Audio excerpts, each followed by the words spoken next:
ঘোষণা দেয়া হলো মক্কায়, মুহাম্মদের মাথা কেটে এনে দিলে এত এত স্বর্ণ মুদ্রা দেয়া হবে। ওমরে ফারুক রাজি হয়ে গেলেন। নাঙ্গা তলোয়ার নিয়ে বিশ্বনবীর মাথা কাটার জন্য ছুটলেন। নাউজুবিল্লাহ পড়বেন না? বনু জাহারা গোত্রের এক লোক বলে, আইনা ইয়া ওমর, কই যাও? মুহাম্মদের মাথা কাটতে যাই। আরে মুহাম্মদের মাথা কাটতে যাও? তোমার বোন ফাতিমা বিনতে খাত্তাব আর তোমার বোন জামাই সাঈদ কদ সাবা, এরা তো ধর্ম ত্যাগ করে ফেলছে। এটা তো আমাদের ধর্ম ত্যাগ করে মুহাম্মদের ফলোয়ার হয়ে গেছে। আগে ওমর ঘর সামলাও, পরে মুহাম্মদের মাথা কাটতেছে। ওমরে ফারুক অবাক হয়ে গেলেন। তলোয়ার নিয়ে বিশ্বনবীর দিকে না যেয়ে নিজের বাড়ির দিকে চলে গেলেন। বিশ্বনবীর আপন বোন ফাতিমা বিনতে খাত্তাব, বোন জামাই সাঈদ আর খাব্বাব রাদিয়াল্লাহু তাআলা আনহু তিনজন মিলে সূরা তাহা তেলাওয়াত করছিলেন। পড়েন সুবহানাল্লাহ। মক্কায় লুকিয়ে লুকিয়ে দাওয়াত হতো। খাব্বাব রাদিয়াল্লাহু তাআলা আনহু একটা চামড়ার ফলকের মধ্যে সূরা তাহার কয়েকটা আয়াত এনে ওমর ফারুকের বোন আর বোন জামাইকে শিক্ষা দিচ্ছে, ট্রেনিং দিচ্ছে। সুবহানাল্লাহ পড়েন। লুকিয়ে লুকিয়ে ওমর ফারুক যখন ঘরে চলে আসলেন, এরা তটস্থ হয়ে গেল। সাইয়েদনা খাব্বাব বিছানার তলায় লুকিয়ে গেলেন। ওমর ফারুক বললেন, দরজা খোলো।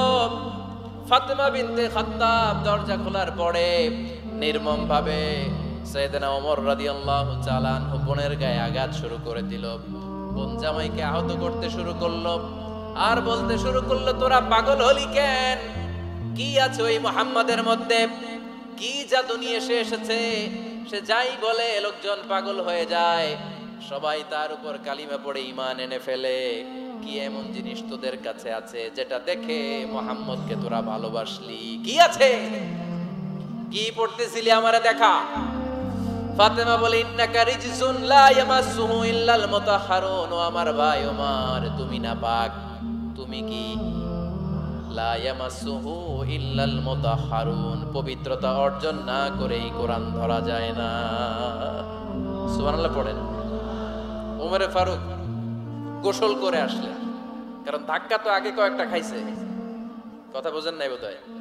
প্রথমে দোয়ার ধাক্কা, পরে কোন সূরা দিয়ে ধাক্কা? হাক্কা দিয়ে ধাক্কা। 3 নম্বরে এখন আর একটা ধাক্কা খাবে। গোসল করে আসলেন। ফাতিমা বিনতে খাত্তাব বললেন, গোসল যখন করে এসেছেন, এই নেন। ওমরে ফারুক এবার চামড়ার কাপড়ের মধ্যে সূরা তাহার প্রথম আয়াতের দিকে নজর করলেন। নজর করেই কোরআনের প্রেমে পড়ে গেলেন। পড়েন সুবহানাল্লাহ। ওমর ফারুক পড়তে আরম্ভ করলেন, তাহা মা আনসালনা আলাইকাল কুরআনা লিতাশকা ইল্লা তাযকিরাতাল লিমান ইয়াখশা তানজিলাম মিম্মান খালাকাল আরদা ওয়াস সামাওয়াতিল উলা। সুবহানাল্লাহ পড়েন।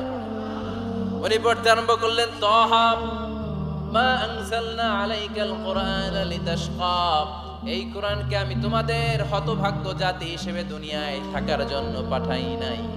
এটা রব্বুল আলামিনের পক্ষ থেকে এসেছে। যারা রবকে ভয় করে তাদের জন্য আছে উপদেশ।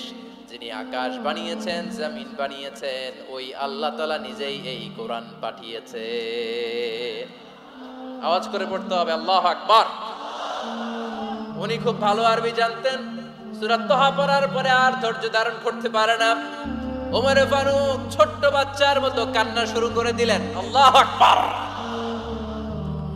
সূরা তাহাটা হাতে নিয়ে, তলোয়ারটা হাতে নিয়ে বিশ্বনবীর দিকে ছুটতে আরম্ভ করলেন। আইনা মুহাম্মদ, কোথায় মুহাম্মদ? তোমরা আমাকে মুহাম্মদের কাছে নিয়ে চলো। বিশ্বনবী তখন সাফা পাহাড়ের পাদদেশে দারুল আরকাম ইবনে আলকামের ঘরে লুকিয়ে লুকিয়ে কোরআনের দাওয়াত দিতেন। ওমরে ফারুককে পাগলের মতো ছুটে আসতে দেখে বিশ্বনবীর চাচা হামজা ইবনে আব্দুল মুত্তালিব বলল, নবী আপনি পালান।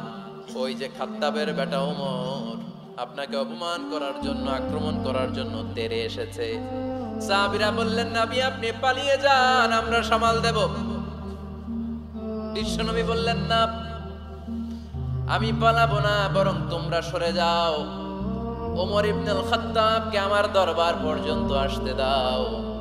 আমার তো মনে হচ্ছে ওই যে তাহাজ্জুদের নামাজ শেষে চোখের পানি ছেড়ে যে আমি আল্লাহর কাছে দোয়া করেছি, আজকে আমার ওই দোয়াটা কবুল হতে শুরু করেছে। আমার তো মনে হচ্ছে আমার ওই দোয়া কবুল হবে, আসতে দাও। ওমর ফারুক এসে বললেন, আশহাদু আল্লা ইলাহা ইল্লাল্লাহ ওয়া আশহাদু আন্না মুহাম্মাদান আবদুহু ওয়া রাসূলুহু। আমি সাক্ষ্য দিলাম আল্লাহ ছাড়া কোনো ইলাহা নাই, নিশ্চয় আপনি আল্লাহর প্রেরিত বান্দা এবং রাসূল। পড়েন সুবহানাল্লাহ। ওমর ফারুক যখন কালিমা শাহাদা পড়ে মুসলমান হয়ে বিশ্বনবীর হাতে হাত রাখলেন, মুসলিম সাহাবীদের মধ্যে খুশি আর আনন্দের বন্যা বয়ে গেল। মুসলিম হাতে গোনা সাহাবারা আল্লাহর প্রশংসা করলেন। বিশ্বনবী সাইয়েদনা ওমর ফারুককে জড়িয়ে ধরলেন। ওমর ফারুক এবার বিশ্বনবীরে বললেন, নবী গো, আলাসনা আলাল হক, আমরা কি সত্যের উপরে আছি নাকি আমরা ভুলের উপরে আছি? বিশ্বনবী বললেন, বালা নাহনু আলাল হক, আমরাই সত্যের উপরে আছি। সুবহানাল্লাহ পড়েন। আলাসনা আলাল হক, নবী আমরা কি সত্যের উপরে নাই? হ্যাঁ অবশ্যই ওমর, তুমি সত্যের উপরে আছো। ওমরে ফারুক বললেন, তাহলে ফাফিমাল ইখতিফা, তাহলে লুকায় লুকায় আর দাওয়াত দেব কেন? আমি তো কালিমা পড়ে ফেলছি, আসেন আমার সাথে বের হই। ফাফিমাল ইখতিফা, আর লুকায় লুকায় কেন? আসেন আমরা বাইরে বের হই। বিশ্বনবী বললেন, ওমর এটা মাক্কি জীবন, এখানে আমরা একটু গোপনে গোপনে দাওয়াত দিতে চাই। ওমরে ফারুক বলে, না, আমার দায়িত্ব, আমি একটা মিছিল দিতে চাই নবী। আল্লাহর নামের তাকবীর দিতে দিতে দারুল আরকাম থেকে শুরু করে মসজিদুল হারাম পর্যন্ত একটা মিছিল দিয়ে আমি মক্কা কাঁপাইয়া দেব। অনুমতি দেন। বিশ্বনবী দিতে চায় না। ওমর ফারুক অনেক বুঝানোর পরে স্বল্প পরিসরের একটা অনুমোদন পাওয়া গেল বিশ্বনবী সাল্লাল্লাহু আলাইহি ওয়াসাল্লামের কাছ থেকে। কিন্তু মিছিল যে দিবে, মিছিলের জন্য লোকের দরকার আছে না নাই? এখানে লোক নাই, আমি একাই মিছিল দিতেছি।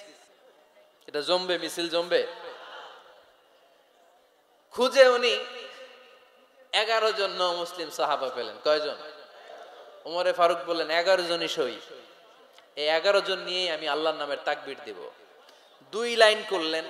কয় লাইন? 2 লাইন। পেছনে 6 জন, আর এই লাইনের নেতা বানালেন বিশ্বনবীর চাচা হামজাকে রাদিয়াল্লাহু তাআলা আনহু। আর সামনে 5 জন, তার আগে দাঁড়ালেন উনি নিজেই। তাহলে 6 6 12।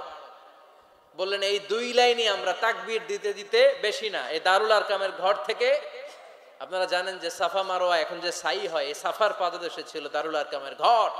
উনি বললেন, এখান থেকে ওই যে কাবার গিলাফ দেখা যায়, কাবার গিলাফ পর্যন্ত আমরা এই তাকবীর নিয়ে ওখানে যাব। সুবহানাল্লাহ পড়বেন না? ওখানে উনি দাঁড়িয়ে ছোট্ট একটা ভাষণ দিয়েছিলেন। উনি বলেছিলেন, মান আরাদা আন তাসকুলা উম্মু ওয়া ইয়াতামা ওয়ালাদু ওয়া তারমিলা যাওজাতুহু ফালিয়াসুদ্দানি। খেয়াল করে শুনেন, কান দুইটা খরগোশের কানের মতো খাড়া করেন। উনি এক বাক্যের একটা ভাষণ দিলেন। ভাষণ দিতে জানলে বড় ভাষণ দেয়া লাগে না। এক বাক্যের ভাষণ দিয়ে গোটা বিশ্বকে ঝাঁকুনি মারা যায়। চিল্লায় বলো ঠিক কি না? ওমরে ফারুক এক বাক্যের একটা ছোট্ট ভাষণ দিলেন। মান আরাদা আন তাসকুলা উম্মু, কে আছো মায়ের এই মক্কায়, কে আছো মায়ের বুক খালি করতে চাও? ইয়াতামা ওয়ালাদু, কে আছো বাচ্চাগুলারে, নিজের সন্তানগুলোরে ইতিম বানাতে চাও? কে আছো তারমিলা যাওজাতুহু, নিজের স্ত্রীকে বিধবা বানাতে চাও? ফালিয়াসুদ্দানি, বুকের পাটা থাকলে আমি ওমর রে থামাও। ফালিয়াসুদ্দানি, দেখি মক্কায় কার এত বড় বুকের পাটা। কে আছো মায়ের বুক খালি করতে চাও, সন্তান রে ইতিম বানাতে চাও, স্ত্রীকে বিধবা বানাতে চাও? ফালিয়াসুদ্দানি, পারলে আমারে ঠেকাও। এই বলে উনি আল্লাহু আকবার, আল্লাহু আকবার, আল্লাহু আকবার বলে স্লোগান শুরু করে দিলেন। এক এক স্লোগানে মক্কার মরুজমিন থারথার করে কাঁপতে আরম্ভ করলো। এই মিছিল মক্কার কেউ দেয় নাই। মিছিলের আওয়াজ শুনে আবু জাহেল বাইরিস, উতবা বাইরিস, শাইবা, ওয়ালিদ ইবনে মুগিরা সব বের হয়েছে। কি রে, আমার এলাকায় এত বড় স্লোগান, কার এত সাহস? বের হয়ে দেখে মিছিলের সামনে ওমর। ওমর রে দেখে দিছে এক দৌড়। কারণ ওমরে ফারুককে থামানোর মতো বাপের বেটা মক্কায় দ্বিতীয়টা কেউ ছিল না। আওয়াজ করে বলেন ঠিক কিনা? ওমরে ফারুক আল্লাহু আকবার, আল্লাহু আকবার বলে স্লোগান দিতে দিতে মসজিদুল হারামের ভেতরে ঢুকে গেল, কাবার গিলাফ ধরার পরে সেদিন মিছিল থেমেছে। ওই আল্লাহর নামের স্লোগান সেদিন কেউ থামাতে পারে নাই, কিয়ামত পর্যন্ত কেউ থামাতে পারবে না। চিল্লায় বলো ঠিক কিনা?